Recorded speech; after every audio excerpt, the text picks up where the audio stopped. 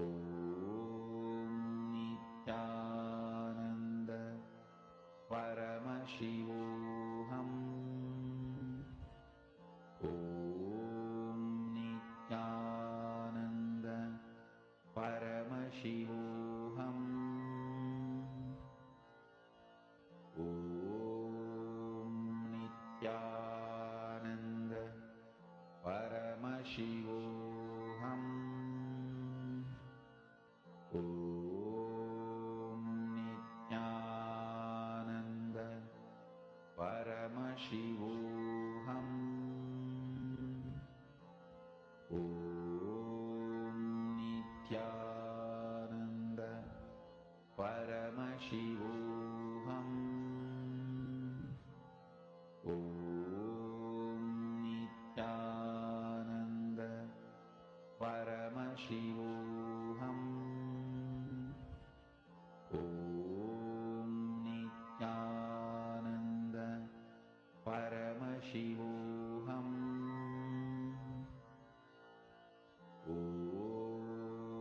Nithyananda Paramashivoham. Om Nithyananda Paramashivoham. Om Nithyananda Paramashivoham. Om Nithyananda Paramashivoham.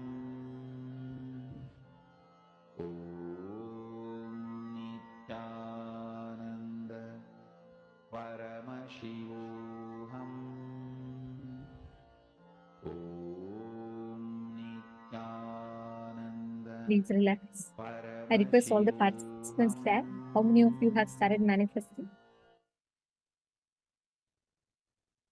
How many of you have started manifesting this power? See, just do it like a game. As you keep manifesting, right, it will lead you to having the breakthrough where you will be able to clearly see what exactly is the image that is being shown, what exactly is the sound that your partner is listening to, and you will be able to clearly see that.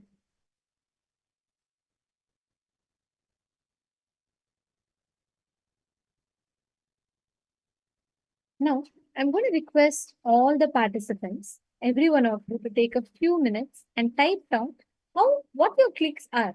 How do you apply Paramashanta for you to experience this science? Please take a minute and share with us.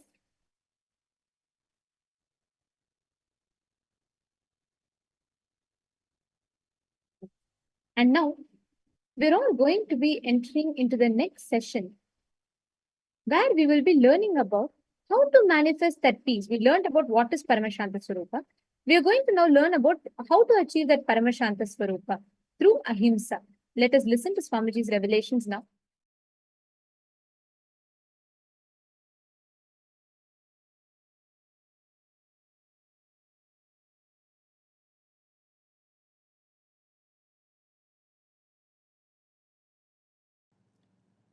The first principle, foremost principle Paramashiva reveals in Vedagamas, Ahimsa Paramo Dharmaha, non-violence is ultimate law, non-violence is ultimate cosmic principle, non-violence is the ultimate law of life.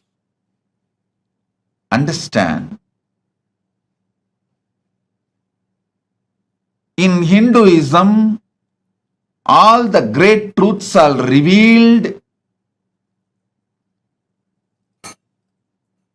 All the great truths and ultimate truths are revealed, expecting all human beings to behave intelligently and comply. Understand? Hinduism guides and inspires you to comply, never makes compliance as compulsory. Listen. That is the beauty of Hinduism. The religion which neither allows conversion nor forms any foundation for terrorism. No terrorism, no conversion religion. Even though we continue to remain as minorities, we hold the highest principles as our core principles. So listen.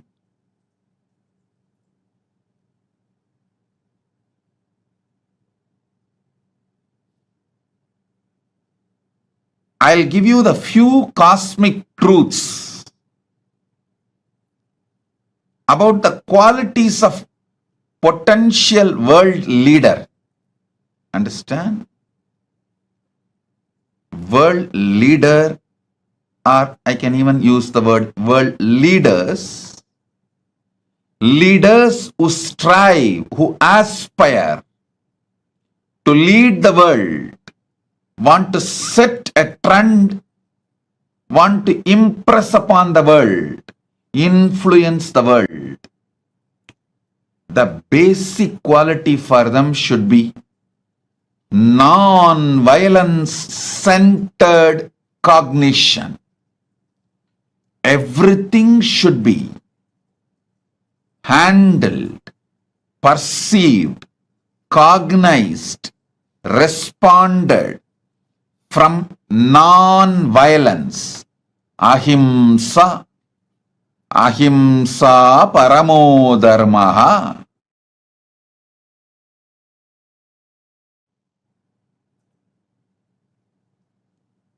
Understand? Ahimsa paramo dharmaha.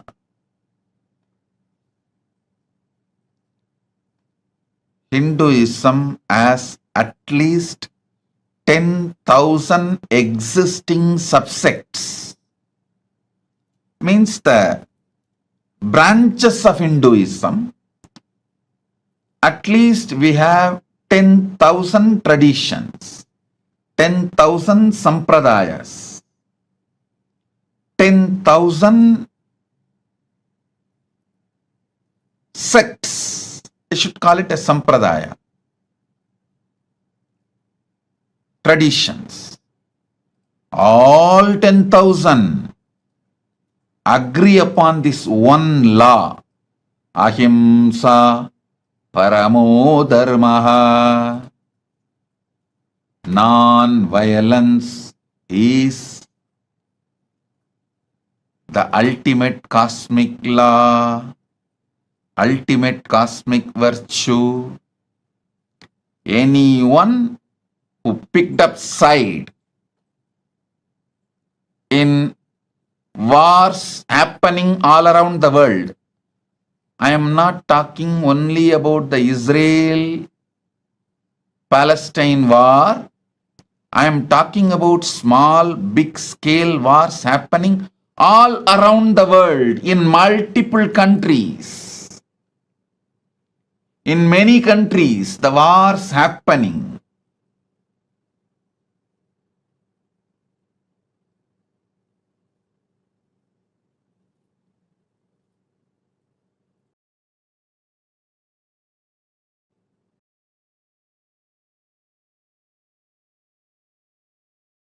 Every war,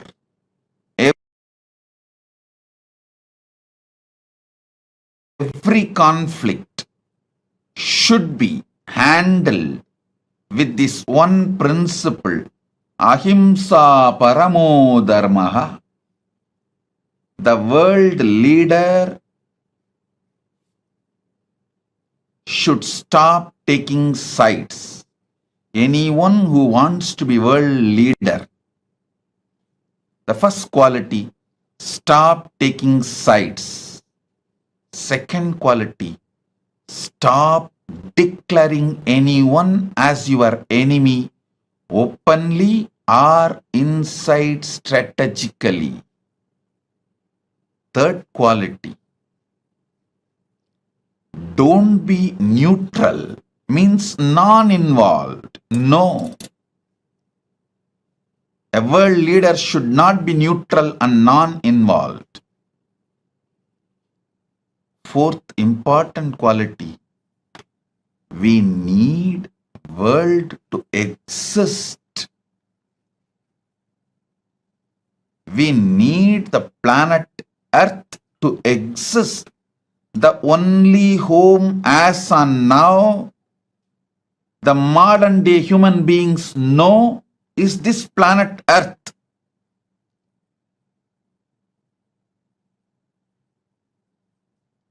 Till human beings discover the great truths revealed in Veda Agamas and find a way to travel.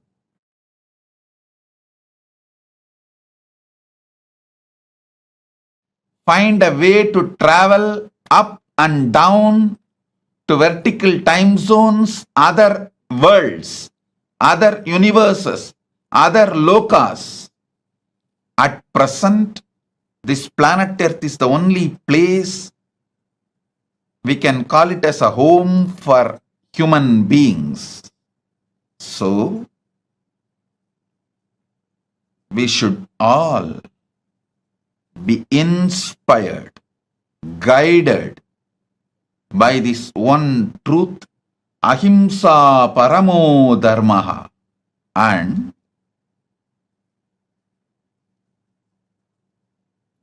not only we should not be neutral, we should learn to get involved with only focus of conflict resolution. Anyone who wants to be world leader should stop war benefiteering. Any war,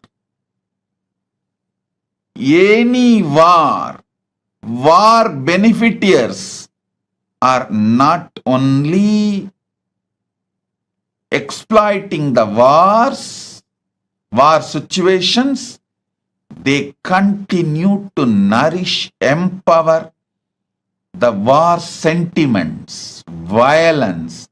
They continue to sow the seeds of violence everywhere so they can have more wars and more war benefiteering. Anyone wants to be world leader should stop war benefiteering. Anyone benefits from any war cannot be a world leader. Ultimately, we should decide for any cost, for any reason. Humanity cannot afford wars anymore. Listen, if we allow wars, there won't be winners or losers. Because every corner, even the small countries are now capable of destroying a large part of humanity, and they are capable of provoking the anger of the people who are capable of destroying the whole planet Earth. Even the small countries are capable of provoking the anger of decision makers, larger countries, powerful countries who are capable of destroying the whole planet Earth. So, triggering Third World War is possible even by small countries. So, O humanity, I sincerely request the whole humanity, especially decision makers all around the world, please say no to war. Anything, let it be resolved through dialogue, peace, conflict resolution methods, tools of negotiation be put to use than weapons of war. Listen, let life happen with this one principle, ahimsa paramo dharmaha.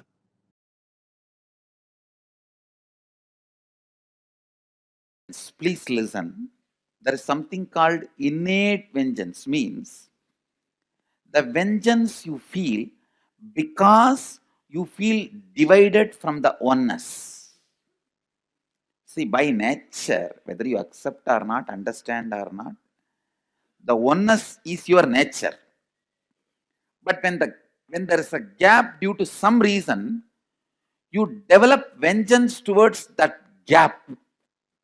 That only expresses as vengeance on every being who comes in contact with you. Understand? It is not that your father or your mother, your husband, your brother, your son, who is responsible for this incompletion, because the oneness, your original nature, is getting disturbed, is getting questioned, is getting touched. You feel agitated and violent towards everything. Everything. If you are left alone in the room, anybody goes inside will not come out. Understand? If you are given assurance, there is no punishment, and anybody, even God, will not be able to come out peacefully. It is basically missing the original state of you.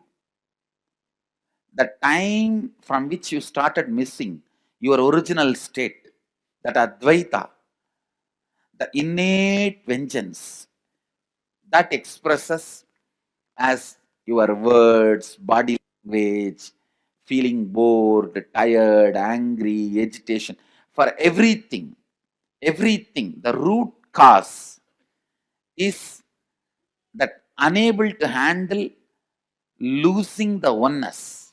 Even while you are born as a baby, you are given the boon of oneness. See, even though you have a past life karmas, with every birth, the rebooting happens, you are given the boon to restart with oneness. But again, because of the stupid past patterns, in 5-6 years, you break that oneness and start getting into violence, powerlessness, anger. So now, I'm going to work on that very innate violence and heal it. So automatically, even if you are angry, others won't be hurt. Understand?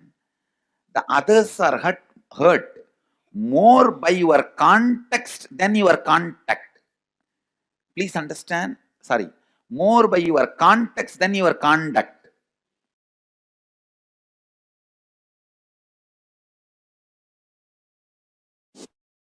Paramashiva's direct message from KAILASA.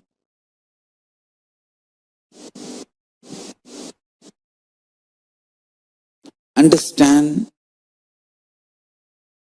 this pralaya which is happening now.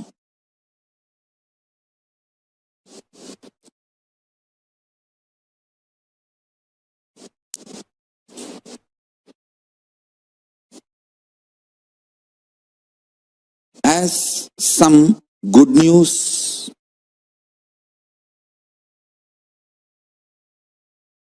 some great news. There's no bad news. Listen. Good news is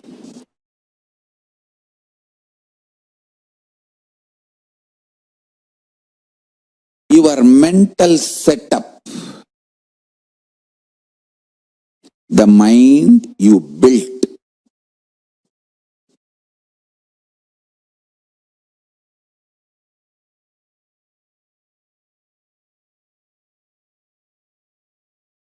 is with the mixture of some delusional beliefs, false hopes, false security, blind spots, and some true, powerful, real cognitions. Understand? Your mind is mixture of both. I should say, for a common man, the powerful cognitions is very less percentage. Delusions, hopes, blind spots are all large number of percentage. I'll give you some example for blind spots. People in anger, in rage, sometimes think, come on, let's do it, and face what comes after that.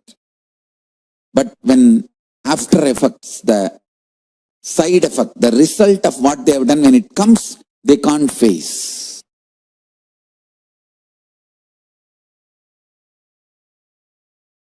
That is what I call blind spot based mental setup. Sometimes people make decisions arrogantly.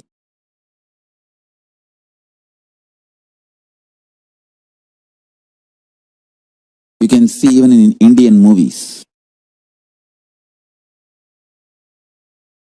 Constantly this Indian cinema is teaching violence as heroism. Oh God.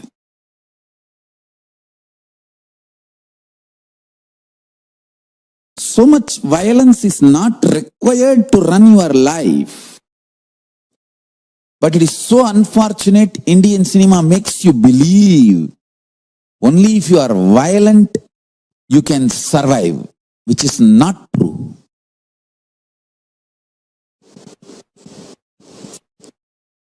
Raising the negativity, friction among the human beings and encashing the cheap emotions, triggering the cheap emotions and making money. Most cheapest business. I've always seen in this Indian cinemas, the hero will tell, come on, kill that fellow, come what may, we will face it later. Actually, after that, when he is arrested and put in jail, he will not be able to face it. This is exactly they are teaching the Indian youth. Indian youth also behaves the same way. Come on, let's do it and face what comes after that. But after that, when it comes, they will not be able to face. The blind spot based thinking.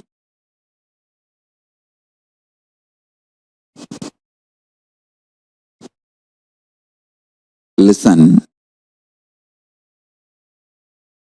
All this blind spot based thinking, blind spot based mental system will collapse now in this pralaya.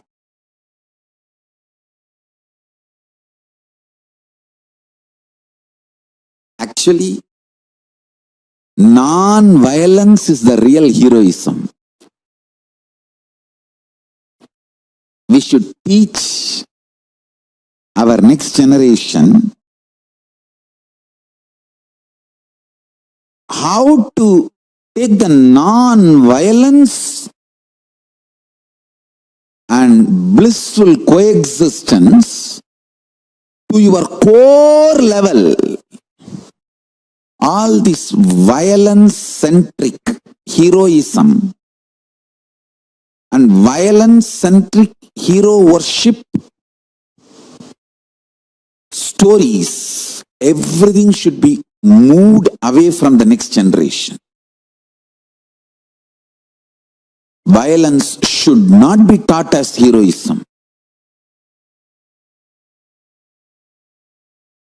Making yourself rich, happy, blissful through happy coexistence. That should be the lifestyle, and that is only going to be the future. Youth is not going to believe anymore this violence instigating ideologies.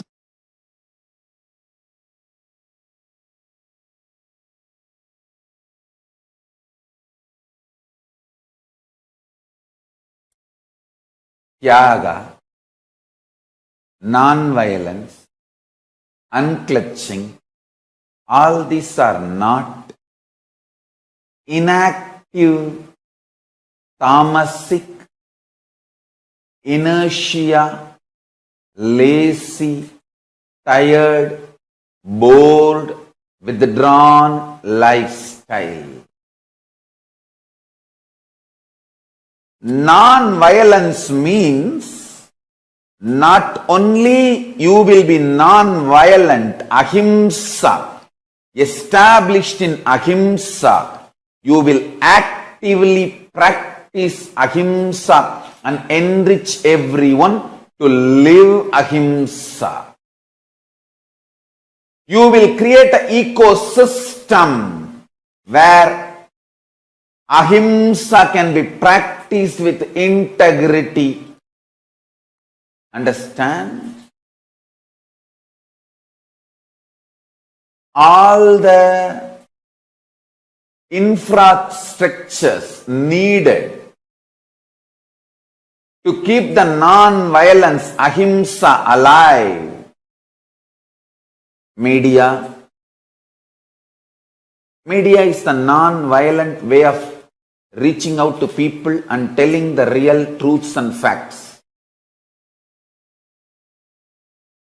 Like media, education mechanisms, everything should be actively filled with the truths, ideas about non-violence, tyaga,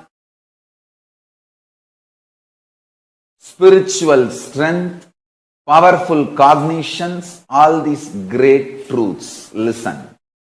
Again and again and again, many are trying to harass me through the social media and all other way, saying that, oh, you are teaching constantly non-violence, ahimsa, peace. Don't you see you are making Hindus weaker and weaker? Understand? If Hindus listen to what I am saying sincerely, they will understand I am trying to make them really stronger. Understand? Strength is intelligent way of existing. Strength is not violence. Strength is not terrorism. Strength is not conversion. Understand? Neither by conversion nor by terrorism any religion is going to survive in the future. Future of the religions is not going to be decided by their capacity of conversion or terrorism. No, that period is over. The next generation is not interested in conversion or terrorism. It is interested in living the life and life positive.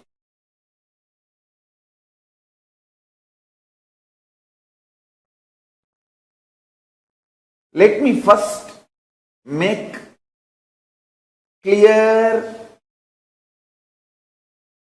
explanations. Let me first make you all understand how I adopt ahimsa, non-violence, for relationship with me and relationship with my guru, relationship with my first team, relationship with my sangha, relationship with my disciples and devotees, relationship with practicing Hindus, relationship with the whole universe, relationship with the whole humanity, relationship with everything. I'll explain step by step how I adopt. Krishna says beautifully in the Gita, if you know how I function, you will become enlightened. I tell you, Krishna is the greatest strategizer based on this Paramadharma Ahimsa. Fools and stupids, anti-Hindus are those who claim Krishna made Mahabharata war. No. Understand? Krishna personally went to negotiate peace.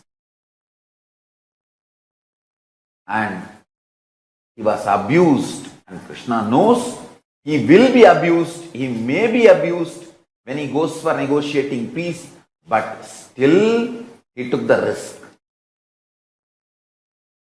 Not only abused, there was a murder attempt on Krishna.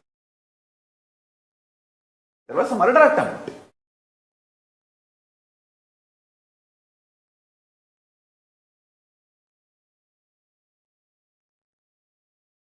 Krishna followed all the rules of an ambassador. Means coming without any protection, weapon, without any security guard, army, nothing. Just Nirayudha Bani, he came.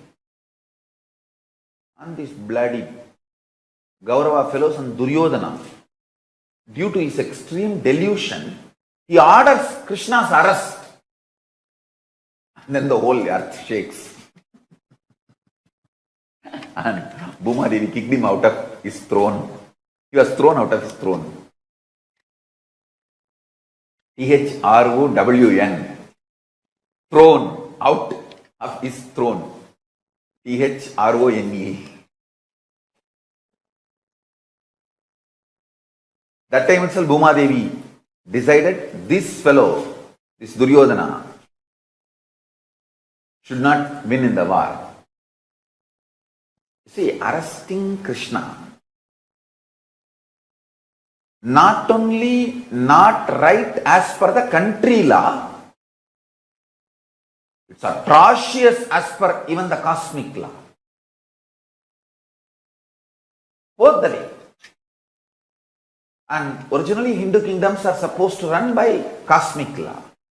It is cosmic law which runs the Hindu countries. Cosmic law itself is adopted as a country's law. That's why the constitutions are drawn. I'm telling you guys. When I read more and more the Hindu constitutions and Hindu criminal procedure codes, what a civilization. I'm just every day falling in love with Manu, Bharadwaja, Yajnavalkya.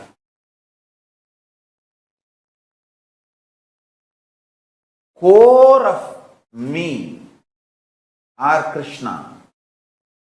Our core which does the strategy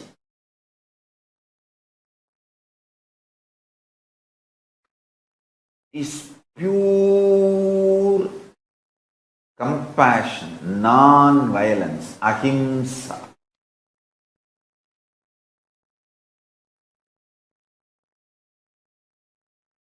Janma karma chame divyam evam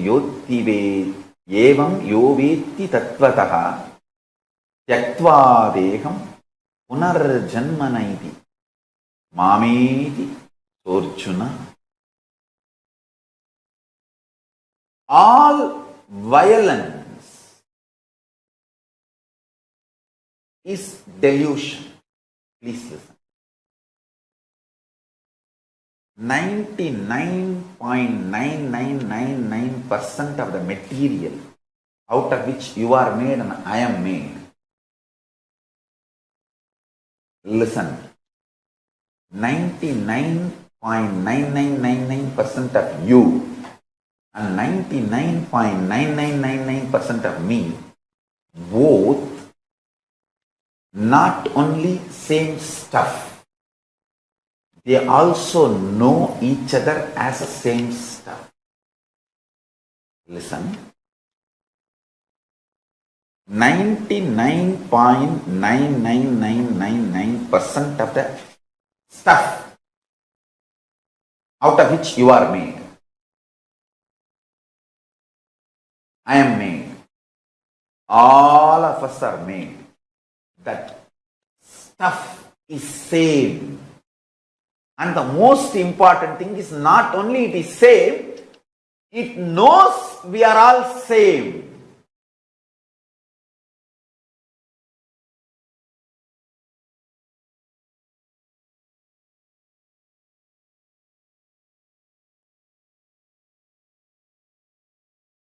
So 0.1%. I won't even say 0.1%, 0.00001%. That only makes you feel you are separate from the universe. Anger and arrogance. Listen carefully. That is why I am telling you, feeling separated is the most stupidest and worst delusion. Worst delusion.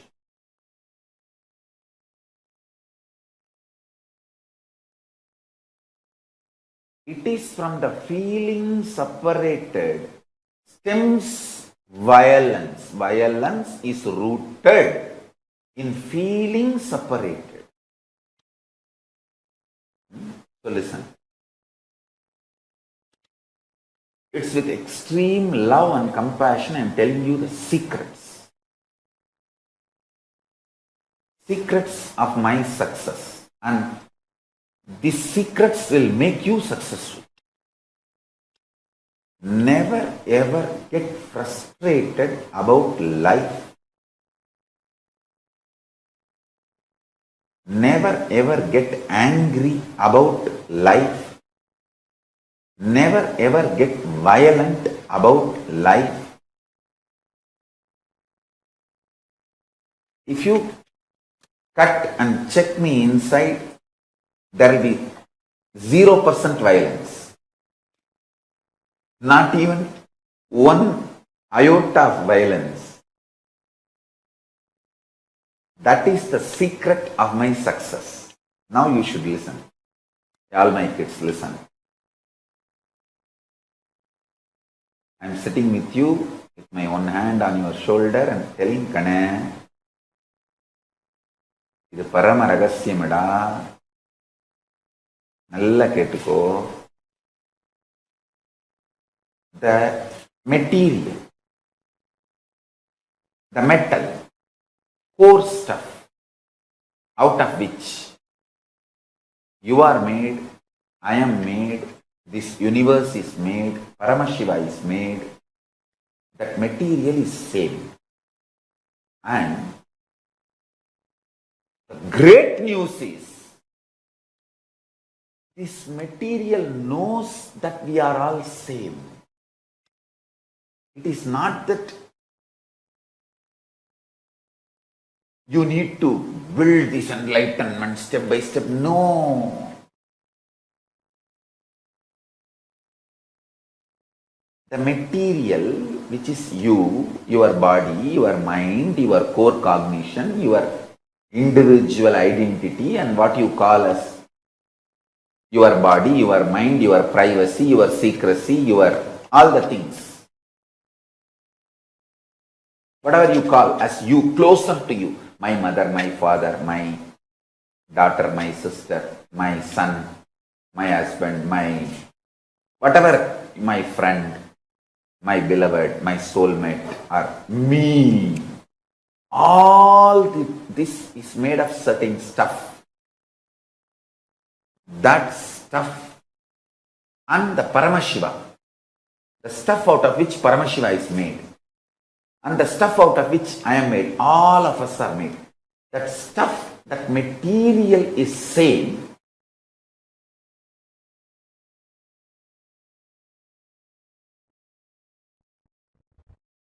Listen.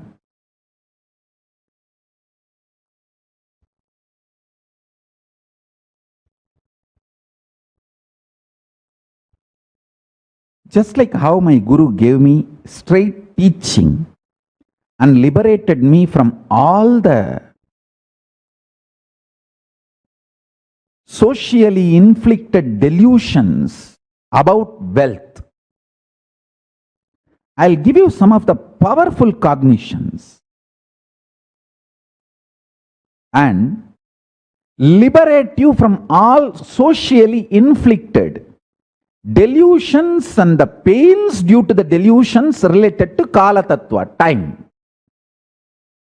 Listen.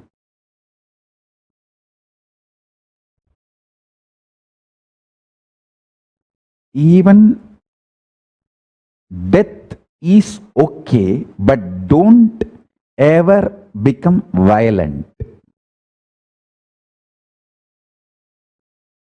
Non-violence is the best strategy even in the face of the death, because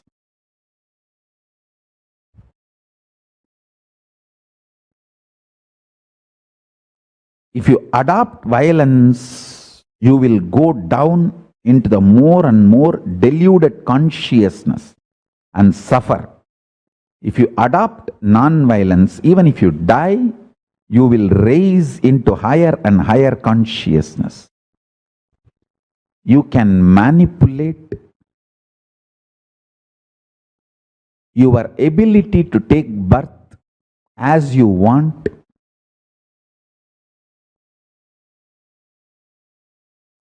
Your ability to enjoy life as you want by the pure observance and cognizing ahimsa paramo dharmaha. When you cognize non-violence is the ultimate dharma,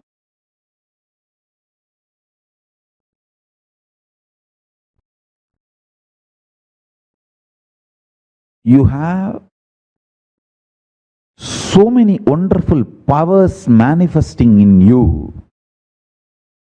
You will master the higher states of existence, higher space of existence, because non-violence will bring tremendous strength and fearlessness. Every time you are non-violent and face the crises in your life, you will become fearless. Listen, non-violent response to every crisis removes the fear and strengthens your cognition, ability to cognize powerful cognitions. Now, just now, sit and listen and pen down this statement once more. Non-violent way of responding to every crisis in your life removes all fears from you and strengthens your powerful cognitions and your ability to cognize powerful cognitions and manifest them as reality.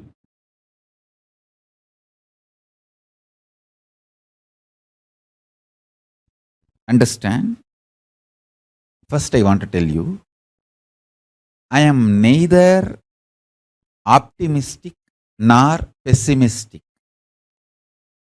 I don't see world as negative. I don't see world as positive. I see the reality as it is. Listen. I don't see the world negative. I don't see world as positive. I just see it as reality and give you the existential truth to give you superconscious breakthrough. When you have superconscious breakthrough, whole life becomes positive, which is beyond positive and negative. Understand? When I say life positive, it is not the opposite word to life negative. For example, when you are frustrated, feeling low, you will feel life is negative, whole world is negative, whole world is conspiring against you, and everything is a fate, predetermined. There is no freedom, there is no life. You suffocate yourself. One of the most cunning thing your mind can do is it will make you doubt everyone other than itself. You slap yourself, beat yourself, stagger yourself 24/7 continuously and blame everyone in the world for stabbing you, for backstabbing you, front stabbing you, attacking you, slapping you. You blame everyone in the world, saying, oh, he is stabbing me, he is kicking me, he is beating me, he is slapping me. You blame God, you blame people, you blame world, you blame situation, you blame everything. But you continue to destroy yourself. You don't want to wake up to the reality you are doing it. So you just blame the whole world. When you feel life is negative, this is the way you perceive, you function. When you feel life is positive, you are excited, inspired, joyful, energetic. Listen carefully. When you are excited, inspired, energetic, you feel life is free will. Even the sky is not the limit. Full of energy, enthusiasm, excitement. And you feel everyone is good. You do all good to you and also praise everyone is doing good to you.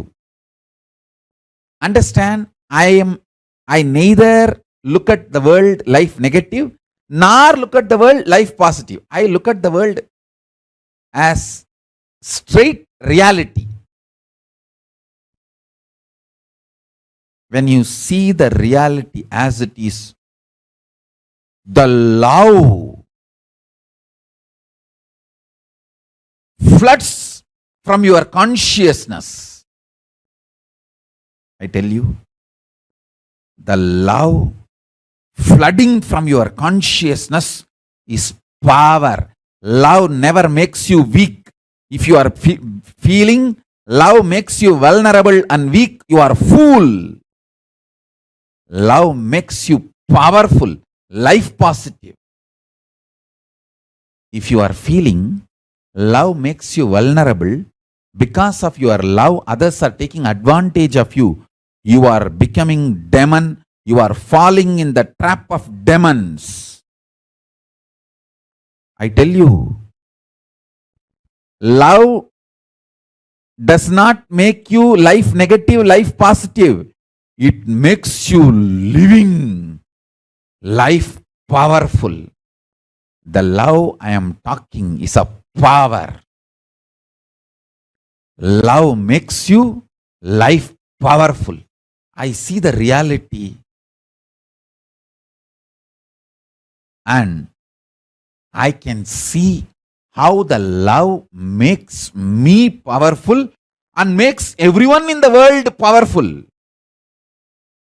This love is a love comes from your being when you see the reality as it is. Neither life positive nor life negative, just reality as it is. That love empowers you. Listen carefully. My love not only empowers me, it empowers every one of you who receive it.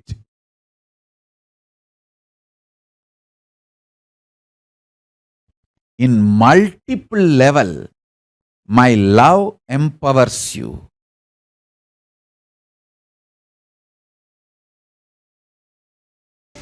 Life is always win-win. If life is only me or them, it will be violence-based. The law of life is not violence. See, if it is violence-based, then only one person should be alive. Law of life is not violence-based. There are some universal laws. How much ever you try to deny them, you will not be able to deny them. The universal law is, whether you understand or not, everyone in your life is your extension. Your extension. After all, me, let this health be extended to them. That is what is all about healing. That is what is all about healing. That's what we have proved. See, when I am trying to heal somebody, we have medically proved my brain waves and the other person's brain waves are in the same frequency. The other person's brain waves come up. When we did this research first in St. Louis, when I put my hand on the other person, you have read that research. The other person's brain waves have suddenly become like mine for the full 20 minutes. And same way when I materialized, whoever is receiving the materialized object, their brain waves become exactly like mine for that 40-50 minutes. You understand? You can do that. When they are my extension, let this health be extended to them. And you will never attract the disease in you. Don't be afraid. We always have the fear, no. If that is the case, then suddenly in that same door, if their disease enters into this side, what will happen? You understand? It is always when you open yourself to the higher principles, only auspiciousness happens. Whenever you open yourself to the higher principles, only auspiciousness happens. Advaita expresses only Shiva. Means that Shiva means auspiciousness, possibility.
Nithyanandam, very, very beautifully, Swamiji has revealed to all of us about how non-violence leads to the ultimate experience of Paramashanta Swarupa. It is a space of non-violence inside of you that determines your experience of Paramashanta Swarupa. When we say non-violence, what does that mean? How do you experience that non-violence inside of you? How do you manifest that space of absolute non-violence? Can I request all the participants to please take a few minutes and share with us in the chat what you understand as non-violence? When we say non-violence, what do you understand as non-violence? See, one of the most important aspects of our lives is for us to be able to understand and implement the space of ahimsa in our lives. Ma Virupaksha is saying non-violence is real heroism. Absolutely. That is why in Hinduism, like Swamiji beautifully said, ahimsa paramo dharmaha. This is the highest principle that we follow.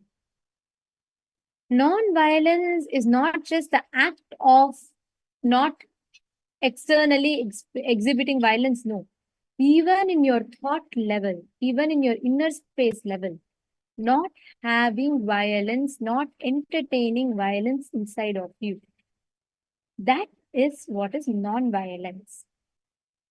In your thought level, in your emotions level, whether to yourself or to others, not exhibiting violence, not entertaining the space of violence inside you or another person is what is ferociousness.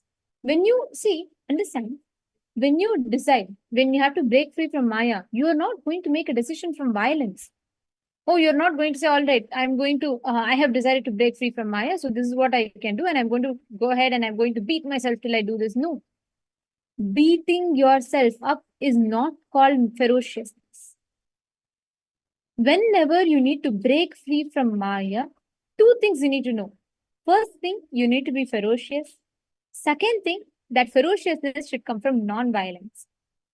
In this session, we all learned about what exactly is ferociousness, correct? We all understood about what exactly is non-violence. We understood the principles, the fundamental principles of non-violence. Now, we're all going to be entering into one of the most important aspects of non-violence. How do you actually manifest that non-violence inside you? Non-violence is not just being cute to yourself, cute to others. No. It is not the action, it is the intention, the space from which the action comes. That is the absolute act of absolute non-violence inside of you. Now, we're all going to be entering into understanding deeper about how exactly do you manifest this non-violence inside through ferociousness. And what is that ferociousness? How do you manifest ferociousness in your inner space? Let us listen to Swamiji's revelations.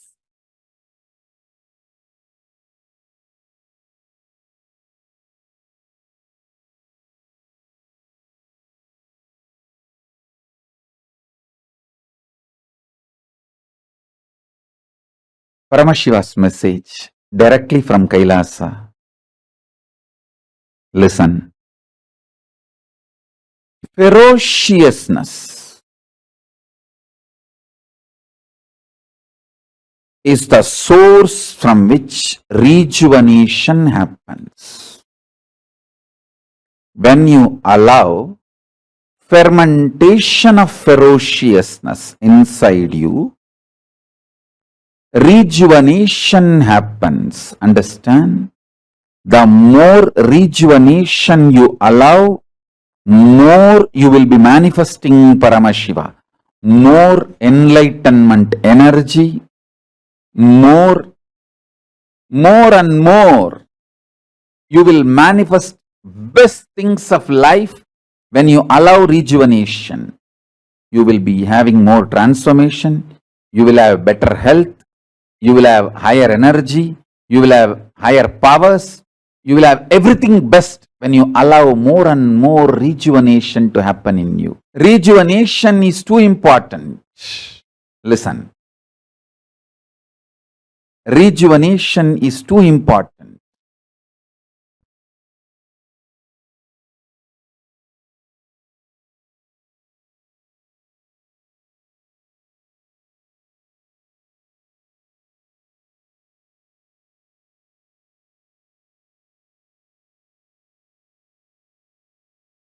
Listen.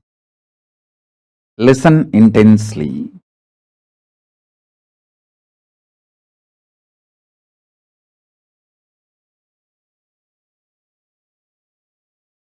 Please be very clear.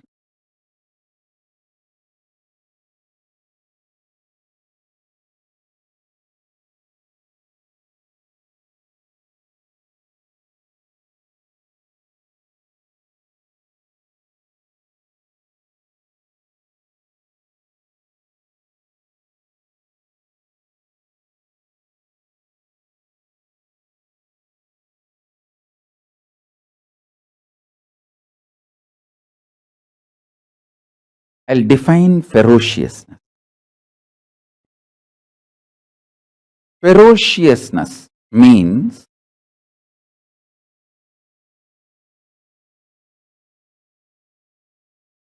powerfully standing with the truth, even if the whole world outside and your whole world inside tries to delude you and denies the reality. The reality is you are Paramashiva. Even if the whole world outside tries to deny it, or your whole world inside tries to deny it. Ferociousness means powerfully standing with the truth,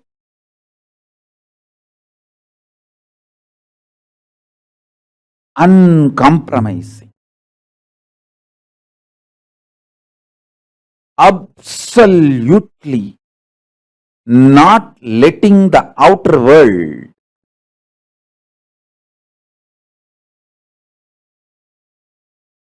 to add any self-doubt, self-hatred, self-denial inside you. The world or my world. See, your outer world is the world and your inner self, your inner space is your world, my world. For you, my world, for me, my world. The world or the impacts of the world on my world, nothing should be allowed to dilute you, to lower you, powerfully standing up with the truth.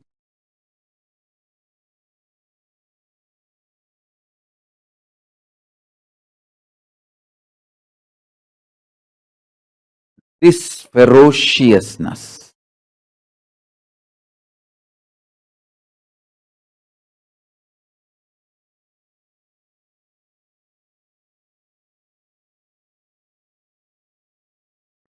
you are Paramashiva is the truth, ultimate truth.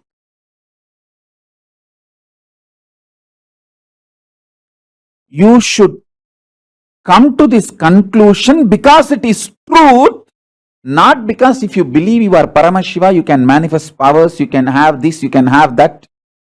All that as a reason. See, when you cognize you are Paramashiva, you will manifest powers, no doubt.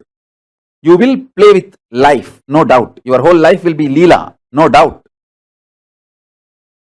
But you should cognize you are Paramashiva because that is the truth. Not because there is a utility value because of that truth.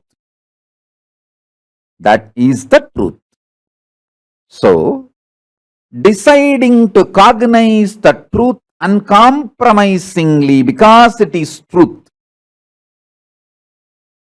powerfully is ferociousness.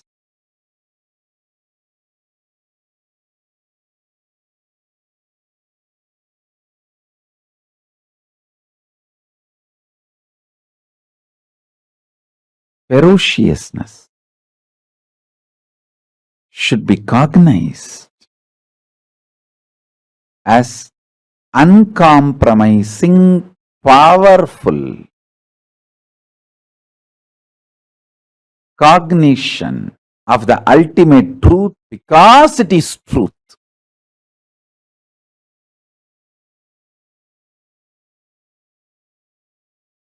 Ferociously deny all the denials in the outer world or in your inner world. In the world and the impact of the world, outer world, in the inner world is your world. In both worlds, deny absolutely anything other than the ultimate reality.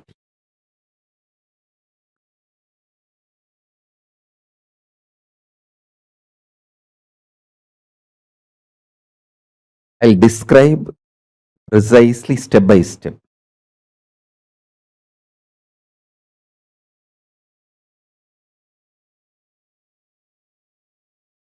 In the initial level,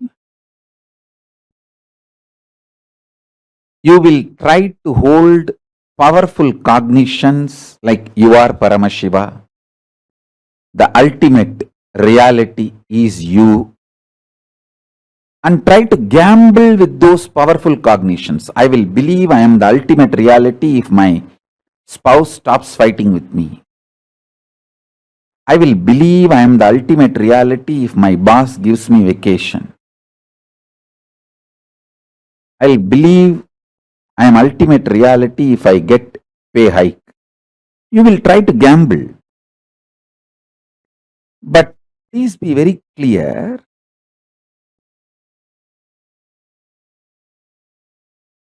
The happening of the outer world and its impact on your inner world both should not and cannot change the reality. You are the ultimate. Ferociousness means cognizing the highest reality because it is reality. Cognizing the powerful truth because it is the truth. Not because of any utility value. The utility values will come, always will come. Once initiated by the Guru, be very clear. The ultimate truth should be lived uncompromisingly. Listen, you are Paramashiva. See everyone, everything as Paramashiva. Just uncompromisingly, powerfully hold this truth in your inner space and start acting on it. This is ferociousness.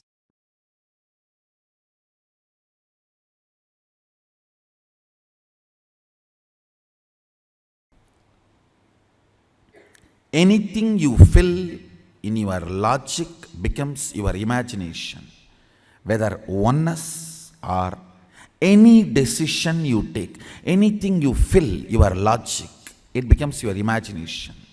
Anything you fill your breath, your heart, it becomes your visualization. Anything you fill your depth, that becomes your declaration. Then comes time, length, breadth, depth, time.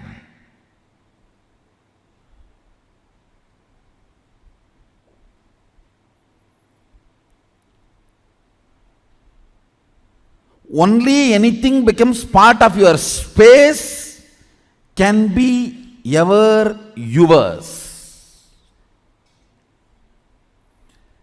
Till something has not become part of your space, it cannot be yours. It is only your imagination, visualization, declaration. Length, breadth, depth. Listen.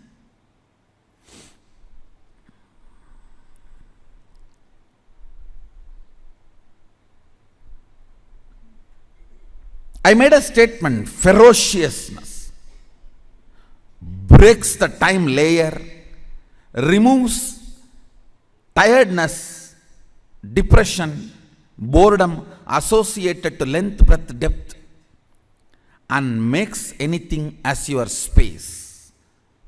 The example story I gave, Bhishma. Understand? Two incidents I gave. In my life, one day I missed the morning Manglarati in Ramakrishna Mutt. Mutt has a beautiful routine. Early morning, during the summer it is 4 o'clock and during the winter it is 4:30. The morning Manglarati, everyone has to come and sit and do the spiritual routine. One day I missed the morning Mangalarti because I overslept. I did not do the cute analysis. Oh, what is the pattern? What must be the reason I overslept? I did not do all that cute diagnosis analysis. It was a ferocious decision. I think we should stop sleeping, that's all.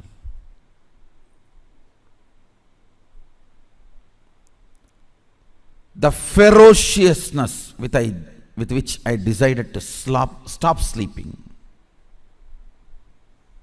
Only next 3-4 days I did not sleep. But the ferociousness was powerful enough to open my time layer. My decision to be in Mangalarati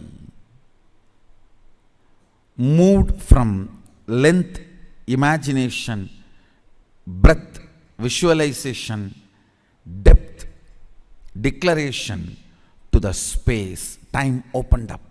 And after that, not only I never missed Mangalarati, never sleep was a voting component of my life.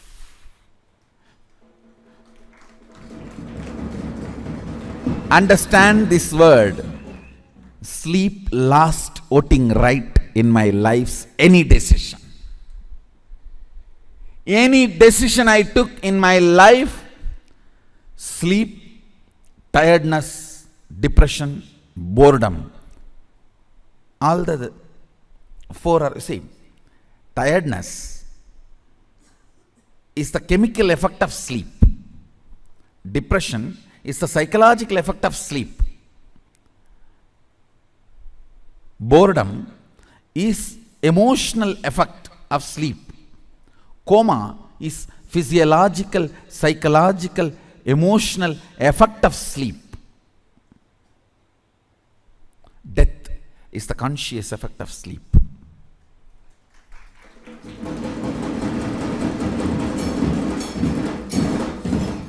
After that day, no decision could be influenced. Understand?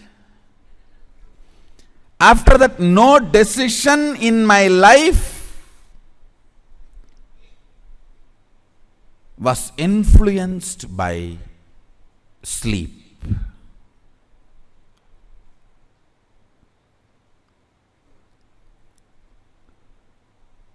The story of Bhishma.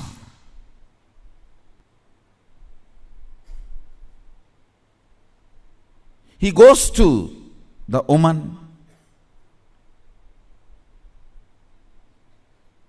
Santanu has fallen in love.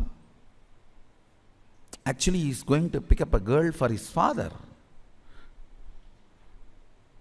That itself was not usual in Vedic tradition. And she expresses the fear that my son will not be a king. So I don't want to marry your father because you will be the king. Even if you don't become, your son will fight for the throne. See the ferociousness with which he handles the problem. He is not saying, don't worry, I will not fight, I will make sure my son does not fight. No!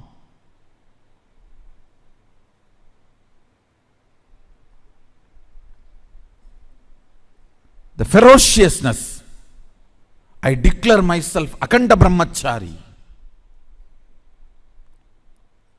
Understand, the scene is described by Vyasa.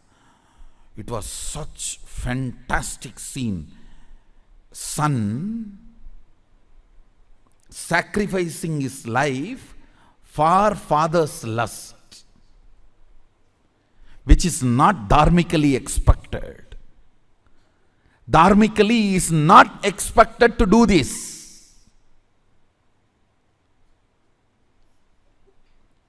He just deals the whole problem with ferociousness and says, not only I will be a servant forever to the Hastinapur throne, he declares himself as a servant of the Hastinapur throne forever, and he died for Hastinapur throne till the end.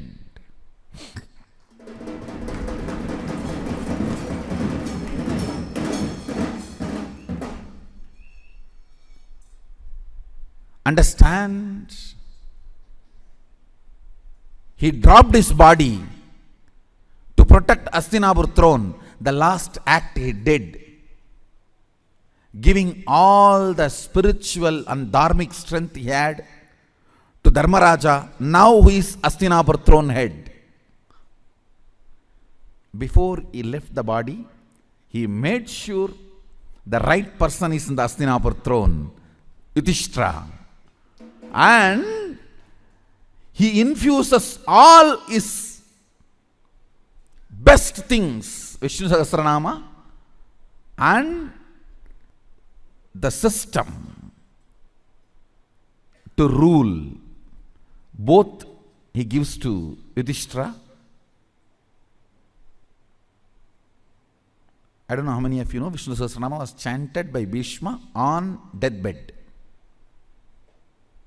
On arrow bed, he chanted, and he gifted the great spiritual principles, the principles of administrating a country through a spiritual way, and gave literally everything to Hastinapur throne and left the body. Listen. See, in our Puranas, every incident and the boon and the whole story you need to connect and see. Only then you will understand the principles. He declares with all the ferociousness, no more sex. I am a brahmachari, Aganda brahmachari. Understand the ferociousness. Time opens. Listen. Whenever something happens on the planet Earth, when the time layer opens, the gods and goddesses shower the flowers. Any incident you read, Devatas were showering the flowers, that incident will be directly related to opening of the time. What is opening of the time? Your vow or the decision is from space, not restricted by time. Understand? Something is imagination, visualization, declaration, if it is bound by time. The same thing, if it is not bound by time, it becomes your space. It becomes your space. If you take the vow of integrity for 3 months, you will be constantly tired, bored, depressed, frustrated. Oh, this is binding. Anything which you think you will break will tire you, bore you, depress you, and force you to break it immediately. Why delay? Ferociousness opens time. That makes your imagination, visualization, declaration into your space. When Bhishma declared, I am Akanda Brahmachari, the power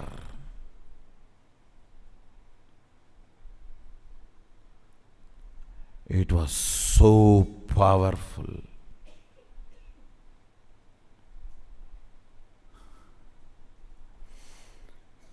It was so powerful. Heaven showered. Heaven showered. Understand?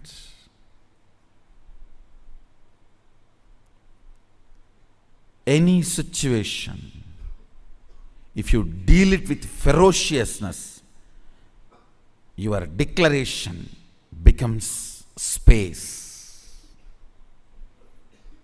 Your declaration becomes space. Where the whole nature just supports you. What makes you powerlessness? Your own fear or incompletion or distrust on you. You may not stand with something which you are declaring forever, whether it is a sannyas or marriage or oneness or Shakti manifestation, whatever. Your own feeling, you may not stand with it, or you may not be capable of standing with it.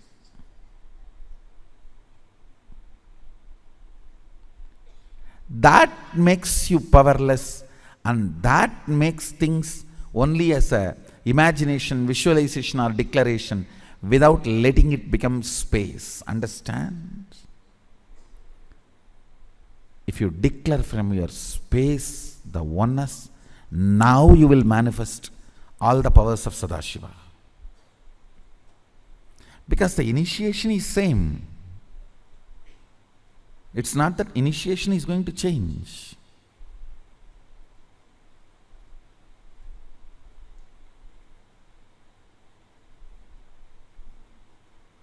Initiation is same. That's not going to change. Antidote for not manifesting powers is ferociousness. You just need to add more ferociousness in your oneness declaration. Your inner space need to be told ferociously. Oneness is going to be the space from which I am going to make all the decisions. All my decisions are going to be from oneness.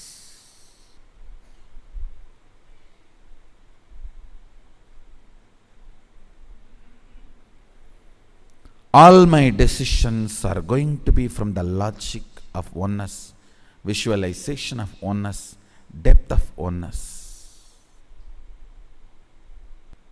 Understand? If you want to have a big breakthrough in power manifestation, I am giving you the knack technique. Ferociously deal with your powerlessness. Let ferociousness become the attitude with which you deal your powerlessness.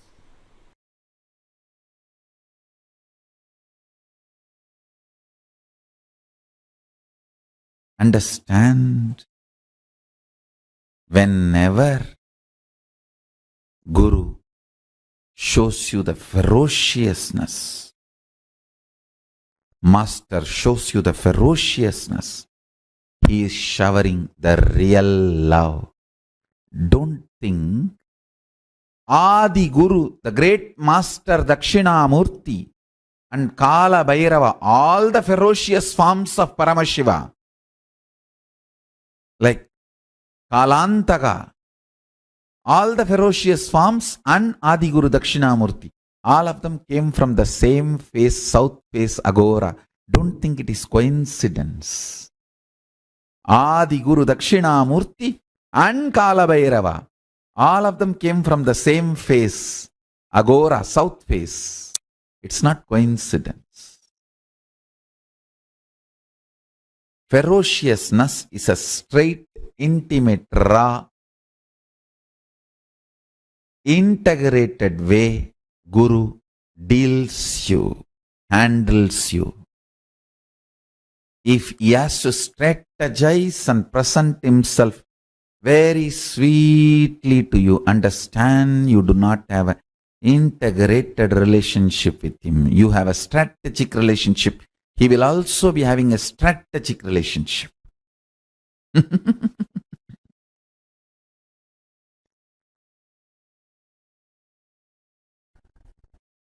Ferociousness is Paramashiva dealing you with his own hands.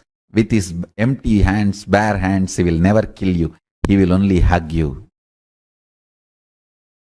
Anything you see other than ferociousness, all forms of sweetness, is handling you through a strategy, means some weapon. The weapon may be looking very comfortable.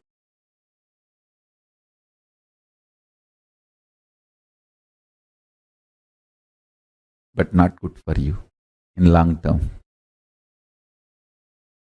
Ferociousness, straightforwardness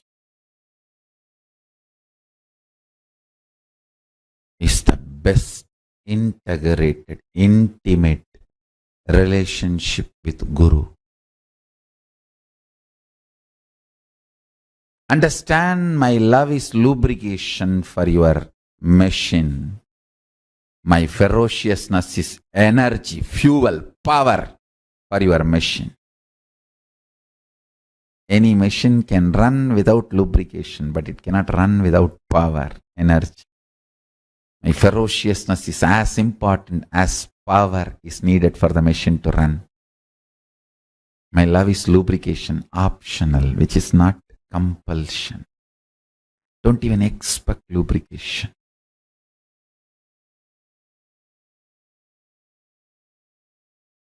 Understand, more patterns, more unconscious, more delusion, more you become time bound. That is why Kala Bhairava is described as ferociousness. This is exactly I learned from Arunagiri Yogeshwara. He says, whenever you are ferocious and break one pattern, you gain 1 hour extra in your life. Understand? I'm giving you a rough example. Sometimes when you break one pattern, you may get even 3-4 hours extra. Means that 24 hours chronological time is different. Consciously, how many hours you are living, that psychological time is different. Phenomenology of the time. Listen. In reality, chronological time does not matter for your existence because you are a conscious being. A being just takes birth, eats, reproduces, ages and dies. For that being, chronological time is enough. But you are not that kind of a being. You are a conscious being. You have a purpose to exist. You feel desire, fear, greed, wanting, not wanting. You have choices. And you feel your freedom to choose. Understand? The moment you feel you have a will, you are a conscious being. So how many hours are available for your consciousness, your awareness? That psychological time matters. Every time you are ferocious and break a pattern, you gain time. You gain conscious extra, conscious longevity. Every moment you live in Kailasa, I will naturally teach you to be ferocious with yourself and break a pattern. That is why the time you spend in Kailasa feels like, wow, so much time. Because every pattern destroyed, you gain inner space. Every powerful cognition inserted, you gain a power. Your inner space, Takara Akasha, is like a milk. If you do the right process, it can become ghee. With powerful cognitions getting added, it can become ghee. If it is bound with patterns, it can get rotted, wasted, destroyed. Kala Bhairava is the symbol to teach you ferociousness and break all the patterns. Every time you break patterns, Kala Bhairava gives you the blessing. Have few more hours. Enjoy, my son.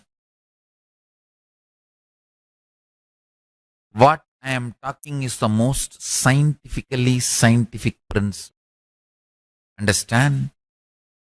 Paramashiva is most scientific scientist.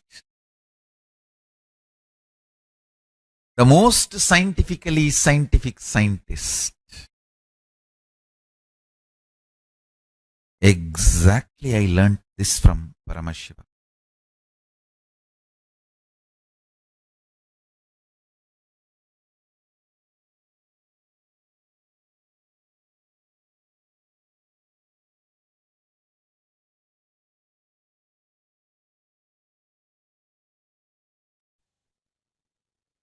Very beautifully for that.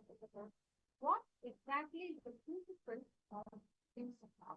How do we manifest that Hilsa? It is only by ferociousness you can break the Maya matrix. Only when you are ferocious, you can break the Maya matrix. And here, Swami reading to all of us about how we should be ferocious. What is that ferociousness? We say being ferocious break the Maya matrix. What does it mean? What does it mean to be ferocious? Can I request every one of you to post what you understand as ferocious?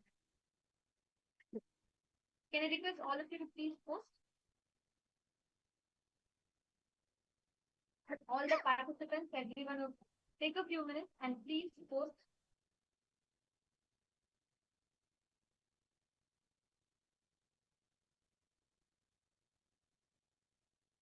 Understand all the decisions you make.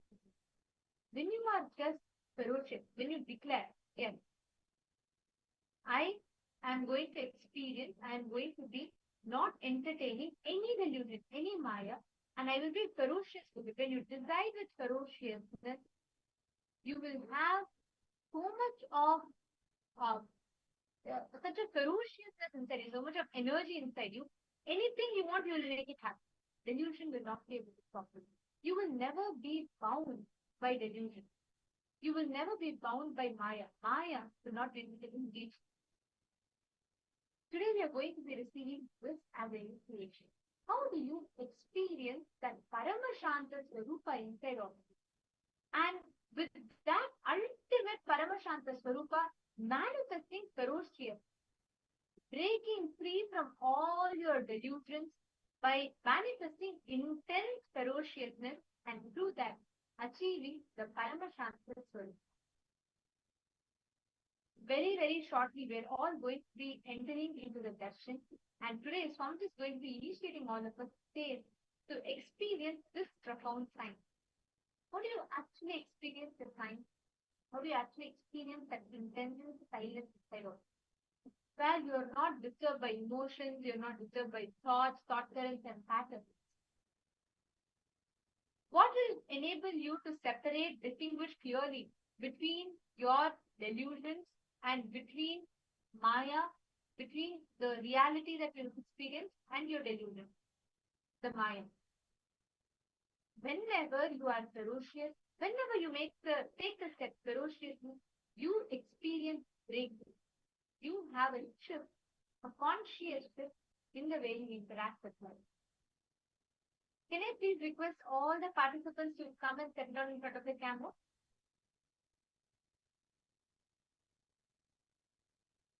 Okay, so when we say ferociousness, what is the meaning of ferociousness? What do we mean by ferociousness? Listen very carefully. Like Swamiji beautifully explained, ferociousness means powerfully standing with the truth, absolutely uncompromising and not letting the outer world to add any self-doubt, self-hatred and self-denial inside of you. I'll give you an example. When Swamiji started KAILASA, he was just a young youth in his 20s. He had literally no money, no power, no backing, nothing, no political power, nothing.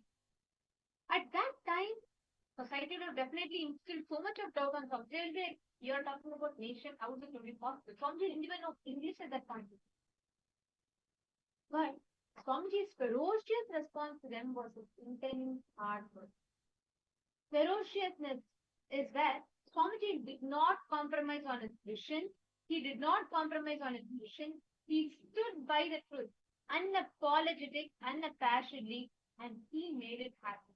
He never bogged down. He never got bogged down by the ideas, the doubts, the SDHD that society tried to instill. People were skeptical. People were like, "Oh God, how is it possible for a nation to be created?" And it was not just skeptical alone. It was not just about where society or anyone would just pose some questions or doubts. It was even in serious levels, right? Like it was in a very, very like a brutal manner. People were even attacking. People did not want to even accept. People could not even fathom this idea. First, Indonesian is something that nobody wanted to even support. Hindus were not ready to even recognize it. The anti-Hindus were ready to attack even that idea. But despite that, nothing, not a single thing ever made Swamiji to even like think of stepping back. Now, listen very carefully. Ferociousness means that the idea, the cognizing the highest reality because it is highest reality. Cognizing the powerful truth because it is the truth, not because of any utility value. Utility values will come, but utility values should not be your goal to make a certain decision. Many times when you take a step, see, that's why Mahabharata is a very beautiful example. Whenever we say ferocious declaration, we always say Bhishma go. Because Bhishma, like the character of Bhishma, he decides just his father wants to marry another woman, and the woman sets a condition that if I need to marry you, my son only needs to become the king, not your son. Bhishma does not go into powerlessness. He does not see the utility value. He does not say, okay, if I make some guarantee, you need to give me something else in return. No. He just decides with his ferocious decision. He takes such a powerful decision inside of him. He decides not just I will not be the king. I will never marry so that there's no progeny of mine will ever come. See, here it's not about, oh, if you declare that, what will you get? No, that's not the point. The point is, how are you making that ferocious to manifest something? Whenever you experience this state of ferociousness inside you, you will never sit and wait for some kind of a trade, some utility value, nothing. You will decide for standing by something because that is the truth. Let us understand this a little deeper. Okay? Can I request all of you to spend up, look into you. What makes you powerless? Your fear, your incompletion, distress. You may not buy something declaring forever. whether it is sannyas or marriage, oneness, karma, manifestation, anything. What you have the fear that if you declare something, you may not be able to stand by it till then. Like for example, your boss is asking who wants to take up a new project. Inside you, one part of you wants to take up, but another part of you feels like possible. It's not going to work. This is not going to be reality. But understand, whichever is giving you that doubt, pen that down. All the areas, wherever you feel, if you declare, you may not be able to make it happen. If you declare something, you may not be able to stick to it till the end. Pen that down. Please stop. Take a few minutes. Pen down the area. It could be in your career. It could be any aspect of your life. Wherever you feel, if you declare, you may not be able to make that happen. Please pen down.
all of you have finished the first step.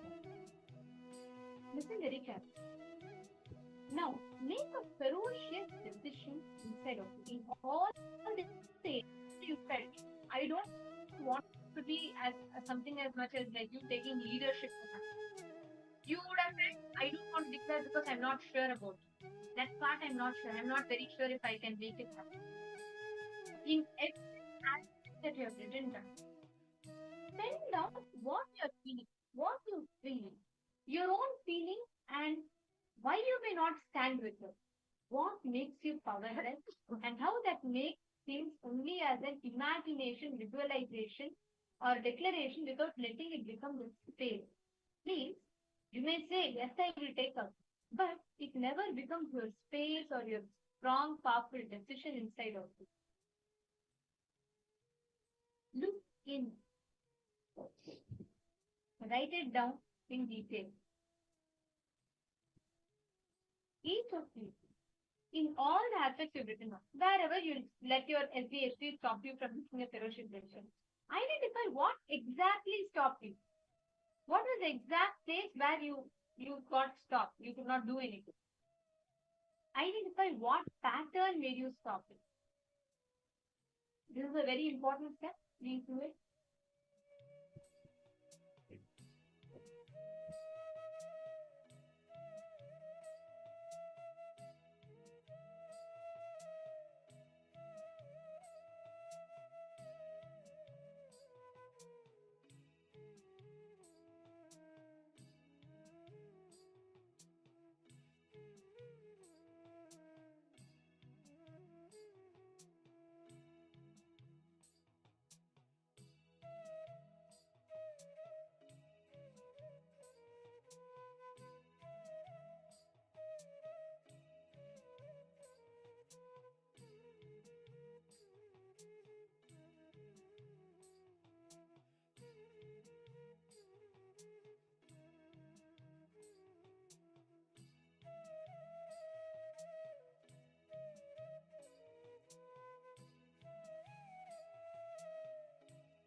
in every aspect of your written life.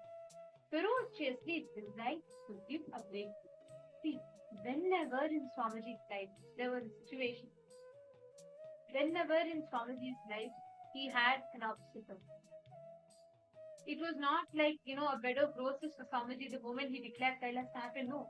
From his very young age, even as Paramashiva who has come down, Swamiji had to put so much of hard work. It is because of continuous, tremendous hard work of Swamiji that we have today. But how did that happen? It is because of ferocious response. Every time when life presented an obstacle to Swamiji, he gave a ferocious response to life. Never Swamiji entertained, never Swamiji got bogged down by any of the results, any of the attacks that life presented to him. Again and again and again, he only established himself more and more and more in the space of Paramashanta and Ahimsa. That is why you see today Swamiji successful. Swamiji declares something, immediately happens. Why? Because Swamiji has continuously would work without getting bogged down by any of the so-called obstacles, any of the so-called patterns. That is exactly what each of you are going to do. You can simply make a decision inside of you and decide to have a breakthrough inside. That is enough to see a shift outside. You will see a way how life completely changes in your world. You will see how you will manifest. Life will have a beautiful breakthrough. You will never be bogged down again and again by any of the obstacles that life presents you. And instead, you will start operating from powerfully.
Nityananda.